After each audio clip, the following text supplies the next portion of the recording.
Hi fam, welcome back to our YouTube channel. ನಾನು ನಿಮ್ಮ ಪ್ರಿಯ ಮಧುಸೂದನ್ ಮಾತಾಡ್ತಾ ಇದ್ದೀನಿ. ಇವತ್ತು ಹಾಗಲಕಾಯಿ ಪಲ್ಯ ಯಾವ ರೀತಿ ಮಾಡೋದು ಅಂತ ತಿಳಿಸ್ಕೊಡ್ತೀನಿ ಬನ್ನಿ. ಈಗ ಒಂದು ಈರುಳ್ಳಿನ ಚಿಕ್ಕದಾಗಿ ಹೆಚ್ಕೊಂಡಿದ್ದೀನಿ. ನಂತರ ಒಂದು 4 ಕರಿಬೇವು, ಗರಂ ಮಸಾಲ ಮತ್ತು ಅರಿಶಿನ ಪುಡಿ ತೊಗೊಂಡಿದ್ದೀನಿ.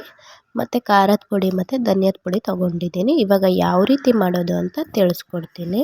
ಇವಾಗ ಹಾಗಲಕಾಯಿನ ನಾನು ಎಲ್ಲ ಸಿಪ್ಪೆ ತೆಕ್ಕೊಂಡು ಒಳಗಿಂದು ಅದನ್ನು ಬೇಯಿಸಿಟ್ಕೊಂಡು ನೀರನ್ನ ತೆಗ್ದಿದ್ದೀನಿ. ಈ ಥರ ಮಾಡೋದ್ರಿಂದ ಕಾಯಿ ಕಹಿ ಕಮ್ಮಿ ಆಗುತ್ತೆ. ಇವಾಗ ಒಂದು ಪ್ಯಾನ್ ಬಿಸಿಗೆ ಇಟ್ಕೊಂಡು ಅದರಲ್ಲಿ ಆಯಲ್ನ ಹಾಕ್ಕೊಂಡಿದ್ದೀನಿ, ಒಂದು 4 ಸ್ಪೂನು.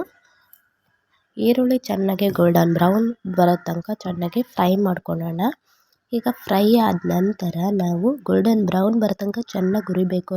ಇಲ್ಲಾಂದರೆ ಆ ಈರುಳ್ಳಿ ಬಾಯಿಗೆ ಸಿಗ್ತಾ ಇರುತ್ತೆ. ಈರುಳ್ಳಿ ಹುರಿದಾದ್ಮೇಲೆ ಬೇಯಿಸಿಟ್ಟಿರ್ತೀವಲ್ಲ ಹಾಗಲಕಾಯಿನ ಆ್ಯಡ್ ಮಾಡ್ಕೊಳ್ಳಿ. ಹಾಗಲಕಾಯಿ ತಿನ್ನೋದ್ರಿಂದ ತುಂಬ ಯೂಸ್ಗಳಿದೆ.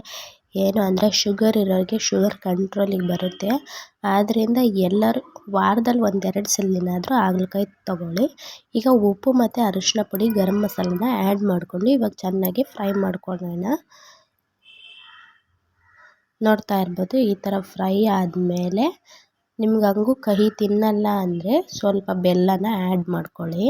ನಾನು ಚೂರು ಬೆಲ್ಲನ ಆ್ಯಡ್ ಮಾಡ್ಕೊಂಡಿದ್ದೀನಿ. ನಂತರ ಖಾರದ ಪುಡಿ ಮತ್ತು ಧನಿಯದ ಪುಡಿನ ಆ್ಯಡ್ ಮಾಡ್ಕೊಂಡು ಚೆನ್ನಾಗಿ ಫ್ರೈ ಮಾಡ್ಕೊಳ್ಳೋಣ. ಈ ಥರ ಫ್ರೈ ಮಾಡ್ಕೊಳ್ಳಿ. ಆವಾಗ ಬೆಲ್ಲನೂ ಚುರುಕು ಮೆಲ್ಟ್ ಆಗುತ್ತೆ. ಆಗ ತುಂಬ ಕಹಿ ಅನಿಸಲ್ಲ. ಇವಾಗ ನಿಮ್ಗೇನಾದರೂ ಗ್ರೇವಿ ಟೈಪಲ್ಲಿ ಬೇಕಂದರೆ ಸ್ವಲ್ಪ ನೀರನ್ನ ಆ್ಯಡ್ ಮಾಡ್ಕೊಳ್ಳಿ. ನಾನು ಚೂರು ನೀರನ್ನ ಆ್ಯಡ್ ಮಾಡ್ಕೊತಿದ್ದೀನಿ. ಯಾಕಂದರೆ ಸ್ಪೈಸಸ್ ಹಾಕಿರ್ತೀವಲ್ಲ, ಸ್ಪೈಸಸ್ ಎಲ್ಲ ಇದಾಗಬೇಕು, ಫ್ರೈ ಆಗಬೇಕು. ನಂತರ ಶೇಂಗಾ ಬೀಜನ ಮತ್ತು ಹುಚ್ಚೆಳ್ಳು ಬರುತ್ತಲ್ಲ, ಅದನ್ನೆರಡನ್ನು ಆ್ಯಡ್ ಮಾಡ್ಕೊಂಡಿದ್ದೀನಿ. ನೀವೇ ನೋಡ್ತಾ ಇರ್ಬೋದು. ಇವಾಗ ಇವೆರಡು ಆ್ಯಡ್ ಮಾಡ್ಕೊಂಡು ಒಂದು 10 ಮಿನಿಟ್ಸು ಬೇಯಿಸ್ಕೊಬಿಡೋಣ.